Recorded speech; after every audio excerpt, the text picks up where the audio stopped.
What happens when society collapses? When societies collapse, all bets are off. Survival isn't guaranteed, even for the prepared. The most likely collapse scenario in the Western world, in my opinion, is financial collapse. A consumerist society greased by a global financial system teetering on the edge of the abyss. I'm not a professional scientist or a specialist on collapsology, and yeah, that is a real thing. Collapsology is an interdisciplinary study of societal collapse. All cultures collapse at some time or at some point. It doesn't take a Mensa member to recognize something isn't right in the Western world. What happens if society collapses? When a society collapses, it can return to a less developed state. It can be integrated into a larger, stronger state, or it can just vanish. Some collapsed societies may bounce back, but with less adaptive capacity, reverting to less complex, less centralized social political forms using simpler technology. So if you have a large society that's got a lot of technology, it's got a lot of going on, it's socially cohesive, centralized power, when it collapses, it goes back to nation states, warring factions, local authority, a balkanization basically is what happens. We want to avoid that at all costs, because if you balkanize, if you go into Texas, Florida, East Coast, West Coast, if there's a fracture in the United States, it makes us weak. And there are probably people out there, organizations, that's what they want. So when you start getting angry about hot button issues and political issues, and things are difficult, one, don't give up, and two, always keep that in mind. That's what they want. They want you scared, or they want you angry, because that is how you control the population.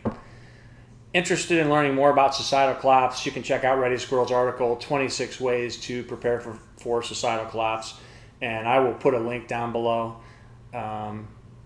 so that you can get over to that article.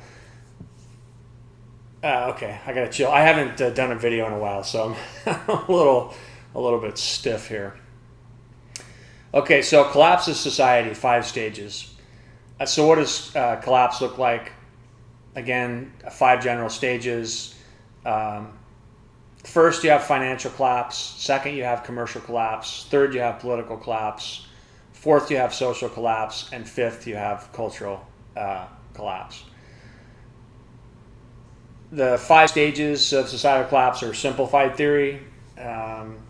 You can use it to recognize decline, to see the main streams of change in your society and your culture. But it is a complicated process, and societies, cultures collapse for different reasons. It's not simple. It's not black and white. There's a lot of things that are happening at once. In my personal opinion, we're at a time in history that's never been seen before. When you look at technology, the ability to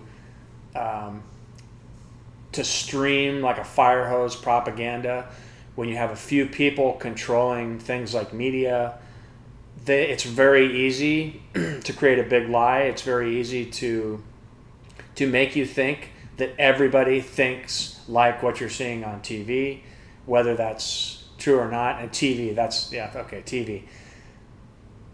Your cell phone, YouTube, Twitter, whatever social media source you're using, it's a lot easier to control those. So if you have somebody that controls those paths of information and they're not being regulated, they can pretty much they can try to make you think whatever they want. And if you're basing a lot of your decisions on sound bites and you're not actually doing any research, and if you don't have a basic understanding of history or the past, that is very scary to me. So yeah, get out there and learn your history, your basic politics. Learn about things like propaganda and see how it's used. I mean, what is it? It's the end of September, and the level of propaganda and disinformation has reached a level that is actually comical. And I was watching, it wasn't Joe Rogan, it was Louder with Crowder the other day, Steven Crowder, and they were basically talking. The guys in the shop were basically talking about how it's getting harder to do comedy because what is out there now, some of the things that are being done, the things that are being said, the things that are being pushed forward, the way they're trying to make people feel guilty about certain things, it's reached a level of absurdity that is actually, if it wasn't so, what's the word I'm looking for? If it wasn't so scary, I guess that's not the word I'm looking for, but we'll use that so I can move on. It would be laughable. It would be hilarious. Okay, so back to it. Financial collapse. Faith is lost in the financial system and the currency.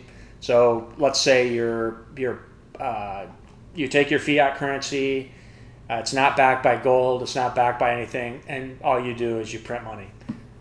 So at some point, you're going to increase inflation. The value of the currency is going to keep devaluing to a point where it will become worthless. So faith will be lost in financial system and currency. The population no longer thinks that the economic future will bear fruit and that there is no financial security or way to build wealth for the future. I think there's a little bit of that involved in why a lot of restaurants and local small businesses can't hire people. They can't. A lot of people are starting to work from home. A lot of people are starting to work for themselves because, hey, what's the point? 2 generations ago, you could go to a corporation, you could work for 30 years, you could get a lifetime pension, whether you're working for the state or a private corporation or whatever it is. You get COLA, cost of living allowance, which is a percentage increase over time, so that your paycheck would not keep up with inflation, but somewhat keep up with inflation. All that stuff's gone. Now we have 401k plans. Our retirements are in stocks or in the things that we invest in. So if you've taken the time to invest in things like real estate, you might actually have a retirement.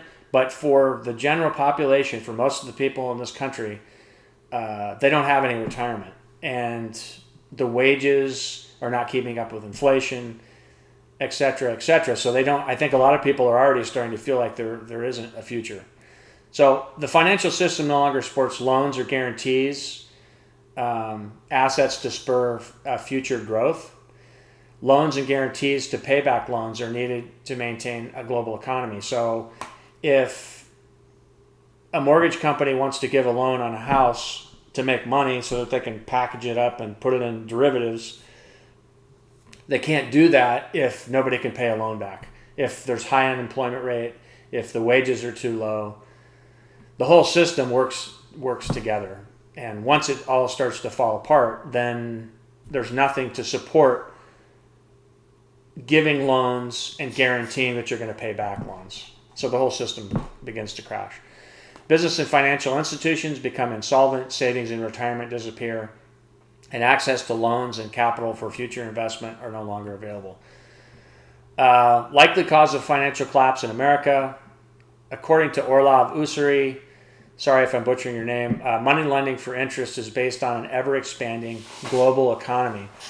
Western nations are dependent on global finance for savings, pensions, government services, food crops, and the importation of goods. Said another way, the U.S. government takes out loans and pays interest to keep the system running. Borrowing money and the ability to pay it back depends on an economic system with future growth, or looked at another way, infinite growth. So if you have finite resources and your system is based on infinite growth, constantly growing, constantly paying back your stockholders, corporations constantly trying to make more and more and more money, the system, at some point, the financial system will collapse. It's a given. This is not a conspiracy theory. Nobody knows when it's going to happen, but unless things change, I don't even know. With the amount of debt load we have in the United States, I don't know. If things don't change in some way, at some point, the U.S. dollar is going to collapse, just like every other currency in history. Okay, stage 2 of collapse, commercial. Commercial collapse occurs when actual products and services become scarce or unavailable. So you can imagine like the Soviet Union, peak of the Cold War, most of the people were surviving on their gardens. The country or the government was providing bread, and that was about it. So you go into a Soviet store, and there was, even if you had the money, there was nothing to buy. So this isn't just lawnmowers and new cars. This includes food. So again, actual products and services become scarce or unavailable. Commodities are hoarded, which means they're taken out of the system. They're no longer being traded. People are trying to conserve wealth. The import and retail supply chains break down, which triggers widespread supply shortages. Ships don't leave port. Imported and exported items cease to exist. An example of this now, we have U.S. automakers. I'm thinking of Ford, for instance, came out with this new awesome Bronco, and most of them are sitting on car lots because they can't get the chips to, I can't think of what the word for it is, but the microchips that go in the car, that's probably not the right term. They can't get those right now, so all those cars are sitting, they can't sell them. That's just a small example. Trucking system collapses. I mean, this is like an extreme example. Trucking system collapses, and so does the food supply. It's become at this point kind of redundant, but there's only 3 days worth of food on the grocery store shelves. So once the trucks stop moving, the grocery store shelves will be empty within 3 days. So at this point, the population, commercial failure, the population no longer believes that the market will provide for their needs. All that is required for financial collapse is for certain assumptions about the future to be invalidated. For finance is not a physical system, but a mental construct. The 5 stages of collapse, Dmitry Orlov. So basically what that means is, if you believe your financial system is strong, and you spend money and you save money and you work like the financial system is strong and like there is a future, then you make it so. If you think, and so where does the rubber hit the road? What's the difference? If you think that things are failing and you act like that, you work for yourself. Well, that's not a good example, but the corporate jobs no longer pay what they paid. You don't feel like you can save money for the future. Everything, our productivity as a nation, anyone's productivity as a nation starts to go down. It's a snowball. It's an idea. This stuff is all an idea, just like democracy is an idea, just like being a republic is an idea, just like not wanting to be communist is an idea, and just like being communist is an idea. But the problem is a lot of these ideas are not backed with objective truth. They're backed with subjective feelings, which goes back to the whole idea of propaganda and the fire hose that we're drinking from that paints something in the wrong light. But okay, so I'm going to get on because I talk about propaganda down below. So borrowing and lending money are what grease the economic engine. Everything downstream depends on it, from local infrastructure to military assets. Money has value because we believe it has value. Financial and global trade systems are based on the psychology of belief and the idea of value. Okay, so political collapse. Political collapse occurs when governments can't provide food, shelter, transportation, and security. The population loses trust in government. Political officials try to fix the supply chain, but they can't. The political establishment loses authority and becomes irrelevant to the populace. What's the problem with that? If you have a vacuum of power, if you have chaos, if people are uncertain, this is a majority people in the United States, what you have is you have a vacuum, and people will accept any kind of leadership over uncertainty and a vacuum. And that's one way that Hitler came to power in post-World War I Germany. If you read anything about the Weimar Republic, what was going on, what started World War I, post-World War I, the amount of debt that Germany was saddled to between World War I and World War II, the country was basically stripped of everything. So you had a proud nation that was broken down. The Deutschmark failed. and then so lost was faith in the faith was lost in the political system that was already in place, and then there was an ability for Hitler to blow out major streams of propaganda. He made the Germans proud of themselves again. He gave them hope for the future. He made them feel special. Be looking out for that, because if you lose faith in the political system, that is one possible next step. Stage 4, social collapse. The population no longer trusts social institutions or their ability to provide. Churches, charities, and other social organizations try to satiate the loss of necessary supplies and fill the gaps left by the ailing political government. It doesn't work, as they quickly run out of stores. Okay, stage 5. This is like hardcore, pretty much post-apocalyptic. This stage of despair. At this stage of despair, faith in humankind's goodness is lost. Human behaviors that bolster the thin veneer of society, kindness, generosity, consideration, affection, honesty, hospitality, compassion, and charity are lost. The ship is sinking, and it's every man for himself. What causes a society to collapse? Various factors cause societies to collapse, and each of these factors intertwine and amplify one another. Below are 8 general reasons societies collapse: economic, environmental, social, cultural, natural disasters, overpopulation, resource depletion, and foreign invasion. And you can, if you want to learn more about foods to stockpile for the collapse, I'll put a link down below to Societal Collapse, 36 Top Foods for Storage. Okay, what does societal collapse look like? I mean, I can read about this. I can watch post-apocalyptic movies. I can read post-apocalyptic fiction, zombie novels, and stuff like that. And I can get a bird's eye view. I can know that when Mao was in power in China, at one point people were starving because of the way they ran the agricultural system. People were so hungry they were trading their children and eating them. Yes, I don't even know. I can't even imagine something like that. I can imagine it. I can objectify it, but I can't really, at the core of me, understand what that would do to your psyche as a person. Some people wouldn't do that. Some people would starve to death, but some people would do it.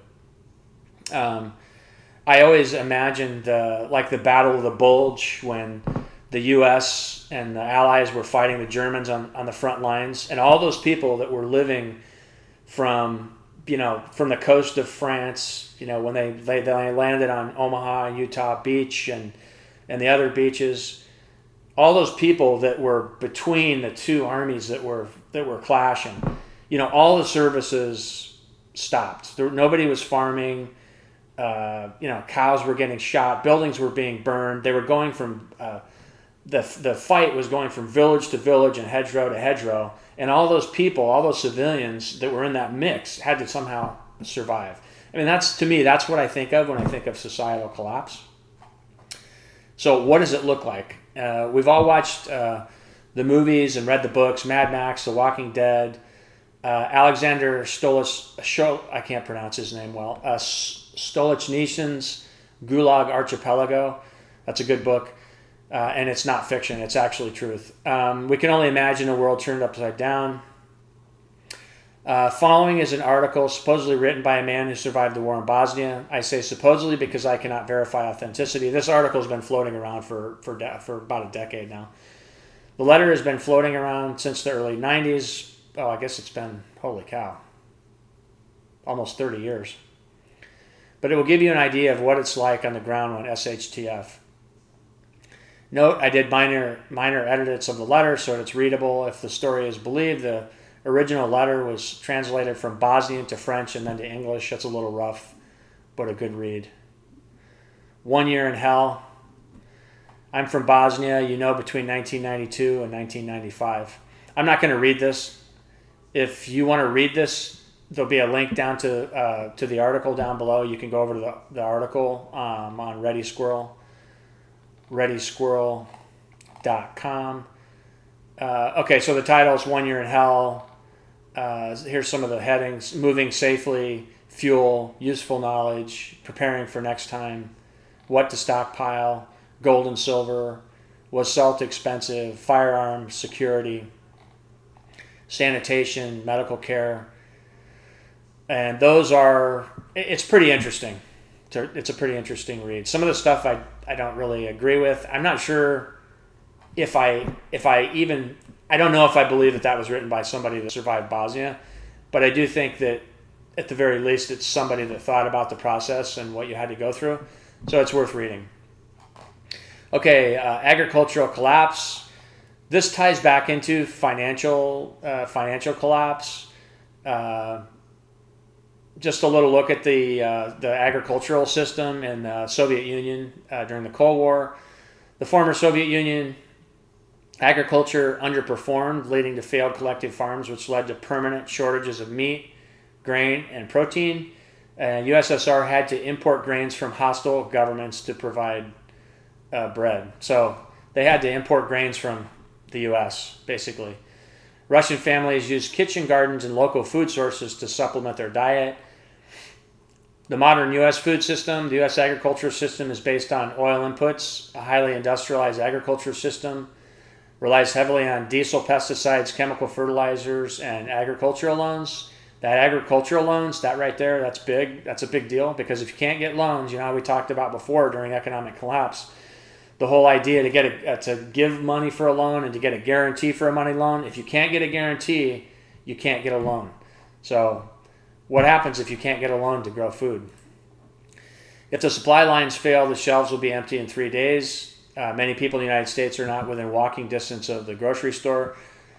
I didn't write a lot about that, but that was another thing about the USSR and their agricultural system during the Cold War period, is a lot of people lived together. Nobody owned their houses. You didn't have to pay for where you lived. And I'm not trying to make that sound good, or it's like, you weren't living in a great place. You didn't have any hope for the future. You had your neighbors were looking over your shoulder to see what you're doing. People turned each other in. There were tons of snitches running around. It wasn't a great environment. I'm talking about survival, the basic survival, the base triangle of needs type stuff. So in the U.S., if the supply lines fail, as we've already talked about, within 3 days, there's no food on the shelves. In the Soviet Union, let's just say that happened in the Soviet Union during the Cold War, okay, let's go through the list. I need to back up.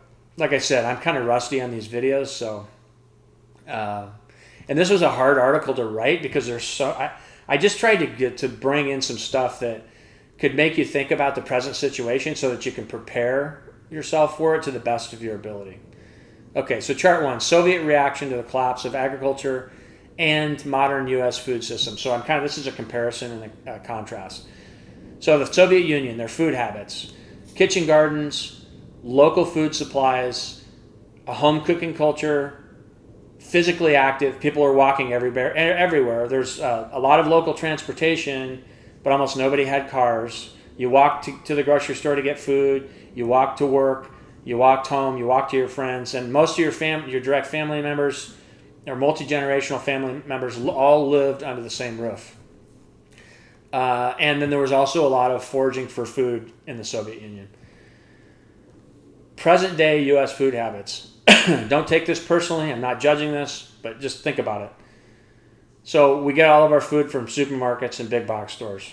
A majority of it. A majority of us get a majority of our food from Sam's Club, Costco, local grocery stores. And usually the grocery stores are far enough away that you have to drive to them, so you need fuel to get there. If you live in an inner city area that's economically depressed, you may not even have grocery stores. I mean, that's a whole other issue. That's why there's a lot of people starting like market gardens and doing permaculture in urban areas, because there's no healthy food available. People are basically eating out of quick shops or like little convenience type stores. Okay, so food habits in the United States. We're eating at grocery stores and big box stores. They're too far to walk to, or they're non-existent. Food is shipped in diesel trucks, so our food system is supply chain dependent. The supply chain breaks down, no food. We have a fast food culture. I don't see, the thing is, I actually eat more like the Soviets now. I was raised eating home cooked meals and stuff like that. I don't garden as much now because I live in Florida and we have sand for soil. I'm working on it, but so I don't identify with this as much, but I'm pretty sure that this is a healthy portion of the society is living this way. Okay, so we have a fast food culture. A lot of us eat fast food or frozen food or boxed food or food out of cans. We have an obesity epidemic. Hey, it's a fact. I'm even overweight. I should probably lose about 40 pounds. And we're basically waiting to be fed. And it's kind of that shift from the pioneer mentality to, I don't know. I'm not going to get into that. I don't know everything that went into it. I mean, I guess the whole idea of convenience and the way our work life has kind of led us down the path to where this is our food habits. So when you look at this, what do you think? Well, when I look at this, supermarkets, food shipped by diesel trucks, supply chain dependent on fossil fuels, a fast food culture, obesity epidemic, waiting to be fed. That does not look like a group of people that are going to do well when the power goes out. You have no running water. You have to shit in an outhouse. You have to garden your own food. You have to work 16 hours a day to feed yourself. Will some of these people, there's always people that are going to, there's always survivors, but that doesn't, I don't know. Yeah, you know what I'm saying. That doesn't look good if things go belly up. Social collapse, best practices. Dmitry Orlov, shelter. During the economic collapse of the Soviet Union, there were long waiting lists to trade apartments. The high population density in Russia caused multiple generations to live in one location. Public transportation allowed residents to get around. Spikes in crime were offset by generations living in one location. People knew the people around them and had some type of support. So if you have a societal collapse, a lot of times you have a vacuum of the services, and then you'll have roving bands, you'll have criminals, you'll have gangs come in and basically rule the area like little feudal lords. Okay, so spikes in crime were offset in the Soviet Union because there's generations living in one location. So you have sisters, brothers, mom, dad, aunts, uncles, cousins. Everybody lives close together. That's basically like your own little security network. Suburban dwellings in the United States may be untenable during a major economic collapse as political power will no longer provide public services such as sewer, water, police, fire, and other services to outlying or suburban areas. Grocery stores are too far to reach on foot, and public transportation is not available in the U.S. Orlov believes that during societal collapse in the United States, there will be a mass exodus to areas with higher populations. This is the opposite of what most of us think, most of us preppers, and plan and prepare for.